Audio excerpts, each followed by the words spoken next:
Hello, just before I get started, a few disclaimers. A, I'm not a jeweler, I'm not a professional watchmaker, I don't do this for a living, I'm just a guy who likes watches and likes to fix things. So if you're unsure of what you're doing and you're afraid you may damage an expensive watch, give it to someone who knows what you're doing. Otherwise, if you do want to try this, you do so at your own risk. I'm sorry, but I won't take responsibility if it fails. And if anyone out there sees that I'm doing something that can be done in a better way, well, I welcome your comments and suggestions. This is only the second time I actually changed a mechanism in a watch. So if you can tell me better ways of doing what I'm doing, it would help me out for future endeavors. Thank you. Enjoy the short video. So the next thing I'm going to try to do now is repair this Fossil watch. Very nice watch. Seems to be working, except the crown and stem no longer stay inside the watch. So if I can just look down here, I can just pull this out. It doesn't stay in place at all. It's loose. So you can't adjust the time now or anything else. So I got this new mechanism that I actually found online at Walmart. Interestingly enough, should be the right one. This will be interesting. There are a lot of very small hands to remove and reinstall on this watch. Let's see how it goes. So step one, remove the back casing of the watch. Got a tool for this. It's a fairly wide watch, so I need a bigger of my two tools to do this. Take your rings off when you work on a watch so you don't scratch the back. Always a good idea.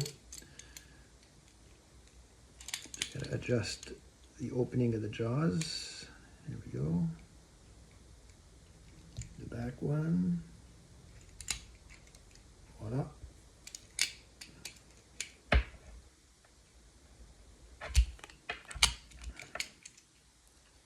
Get it. Here we go. 1, 2, 3.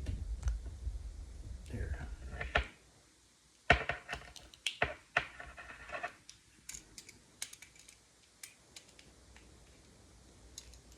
I got it going already, so the rest is just easy.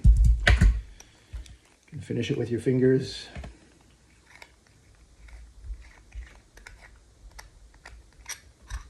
I always tend to try to notice at what point, in this case, the name Fossil, facing bottom with the stem on the left is where it pops loose, which makes it a lot easier to position it there when you want to tighten it so you don't have to look for it as much, the positioning.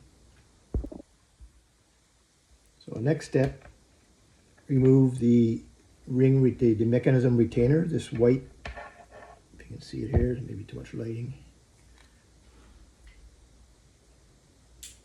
So you want to remove this white plastic retainer that holds the mechanism in so we can remove the stem, crown, and the whole mechanism afterwards. So little tweezers. This is a chronograph watch, so as you can see, you have two holders with the push buttons.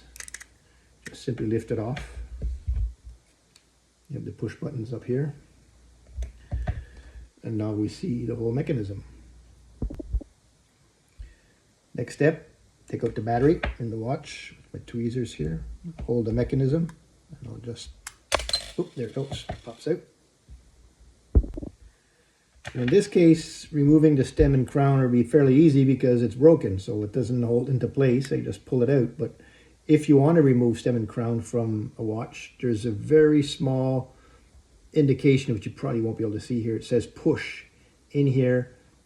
You'll be able to push down in the location here, which will loosen the stem and crown. You can just pull it right out. So now the retainer has been removed from the watch.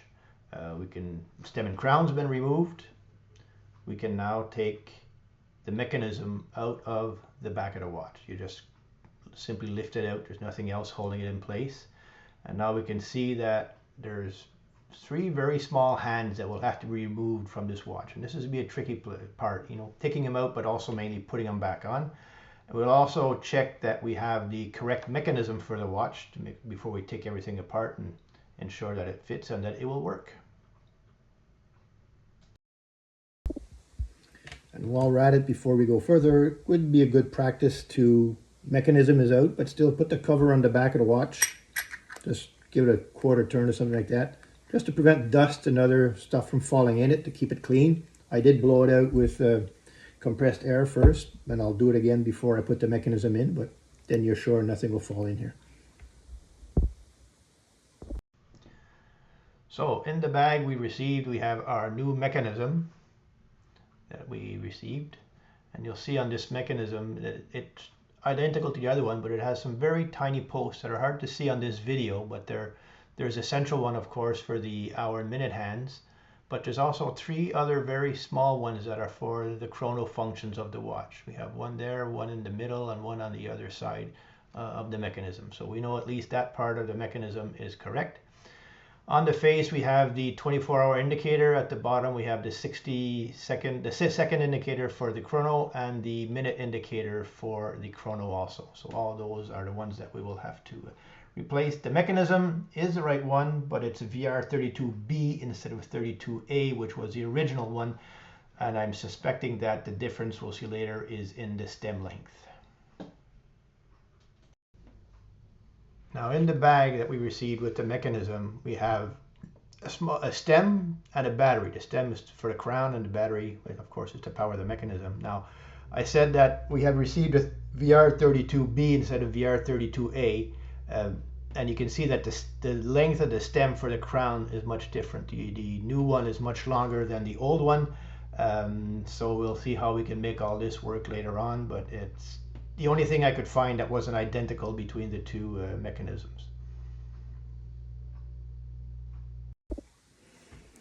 As you can imagine, everything from now on in is very delicate and small. So removing the needles, your hands, get yourself a hand removal tool that when you press the sides, it closes the little pincers at the bottom here. And the post in the middle will go down, and the jaws will move the needle, the hands up gently so you can just pull them out.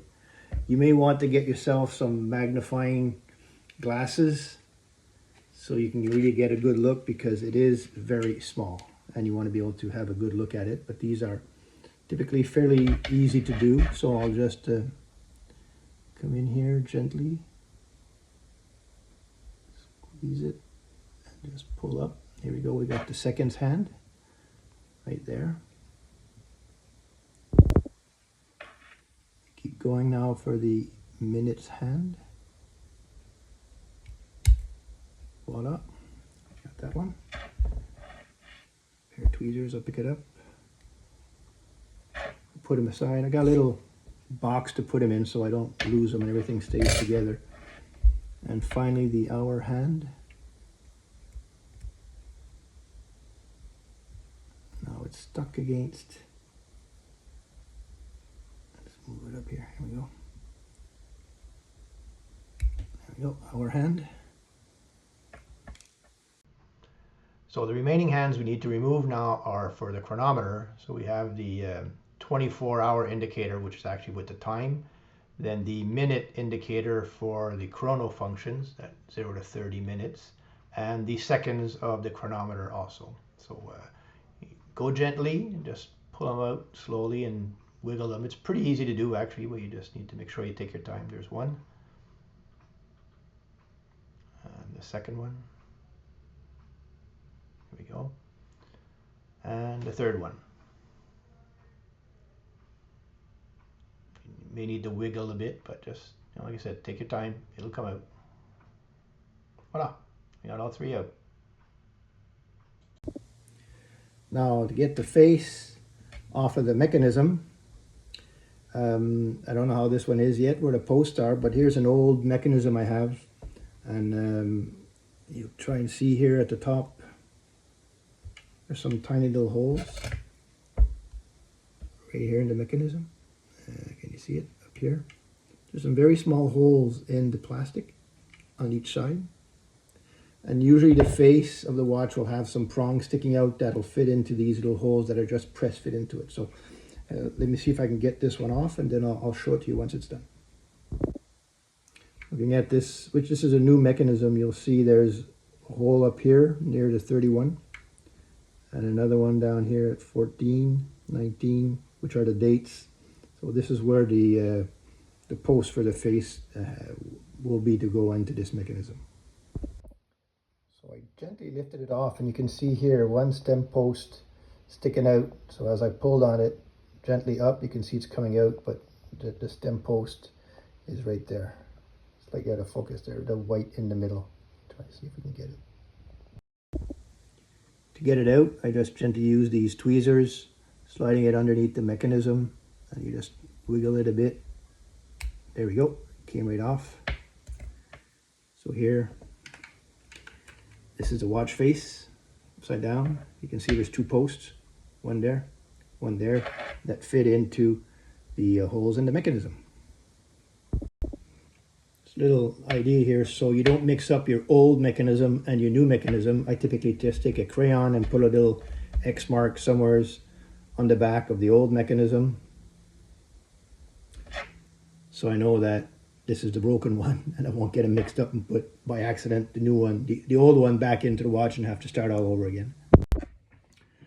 So to put the face back on the new mechanism, I just reverse the process. The most delicate part is lining up the tiny little stem posts for each of the three little dials with the watch face. And once you have these three aligned, then the posts of the faceplate itself automatically line up with those in the mechanism. We can see that the date window is perfectly aligned and we can see the date through it correctly.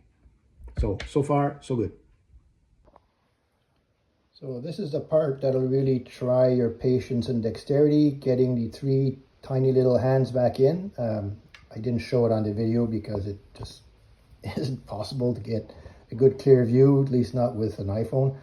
But I got all three on. It's trial and error, but you'll actually feel it once the hands fit on the stem post properly centered. You'll feel it, and it'll be a bit actually higher than when it's next to the stem post. And then very delicately with either tweezers or hand installation tool, like here, different sizes. In this case, for these, the smallest one. And just press them in. Then, very important, verify that they are perfectly level. I don't know if I can get a good view of this, but that the hands are not touching the face of the watch. There's clearance beneath the hand, and that they look as level as they can be. So next I'll put on the hours, minute, and second hands, and then complete reassembly. So I'll start with the hours, setting it at 12 o'clock, and then the minutes and the seconds. Same process, gently, one at a time. So before we install the hours hand, actually I'll have to put on the stem post and the crown, so I can actually set the time by turning the time adjustment until the date actually flips. So then I know that I'm at midnight, and this is where I'll be able to set the hours hand. So I haven't yet put the crown on the new stem post, but I'll just on the stem, just push it in gently. Feel it click, then pull it out on position stop. No, it's not in yet. Here. If I turn it, what happens? Can I turn it? Let's see if it works. So here we have the old stem right on top of the new stem, and you can see that the old one is much shorter. And if you look carefully on the tip on the right, you see that the old one is actually broken. So the other end of it is in the old watch mechanism, which is why it wouldn't stay in place. But the threaded end is also much longer. So I'll have to measure and cut the threads off the new stem to make sure it's the proper length to fit in the watch. By putting both side by side with a felt pen, I actually made a small little mark indicating where I need to cut the stem on the threaded side. Having a small diameter, the stem is pretty easy to cut. I use a standard pair of electrical wire cutters, lined it up, and it was easy to do, and the threads were not damaged and you could still fit in the crown, which is very important. So I have all the tiny hands in place and the crown and stem also, and I rotated the hour till I could see the date flip, so now I know that the hour hand goes drop right at the top in the center. Now getting the crown on the stem, you're going to need to use a tool, a pin vise like this, where you can actually squeeze the stem in it, rotate the crown off the old one and turn it on to the new one, so then you can actually start adjusting everything. So like I said, as soon as the date changed, I adjusted the hour hand up to 12, and the tiny little 24-hour indicator also positioned that right at 24, because you know you're at midnight 24, which is where you want everything to start changing. So by adjusting the hour hand, I realized that the other two, the minute and the second for the chrono, the small little hands will need to come off and be positioned right at the top, 60 and 30, because that will be their normal zero or reset position for when you start using the chronometer. So I'll have to take these two out. So if you do it once, just set them all straight at the top, because that's their normal position. And then we just go ahead and start reassembling everything. So now I have all the hands on the watch. I make sure they turn, there's no interference. The setting of the stem and crown work with the watch. So now I need to rescrew the crown on the stem so it doesn't come off. So I'm just going to put a little drop of glue on the tip of the stem as I screw it into the crown, so it just locks into place and it doesn't risk coming out. And then after that, put it back into the watch, put the retainer on, put the cover on, wait a day or two, make sure everything works fine, there's no interference, and voila, we should be done. All right, so we're done. Everything's been assembled. The watch is working. Let's get a quick recap. So when we put everything together, it's mainly the hands. The hour hand set at the top when you change the date, when it flips. Same thing with the 24-hour indicator. You'll put that straight up at the top. The minute indicator for the chronometer, which you see moving right now, we set dead center at the top, which is its normal resting position once it's in place. And then also we'll do the same thing with the minute indicator for the chrono, also set that at 30, which is its normal resting position, so that when everything is done, we can start running the chrono. We can see the needles or the hands are moving correctly, and the watch is good. There's no interference. It's been running for over 24 hours. I've been wearing it. Everything is good. We have successfully operated this patient and replaced its heart, and it's good for many more years of service.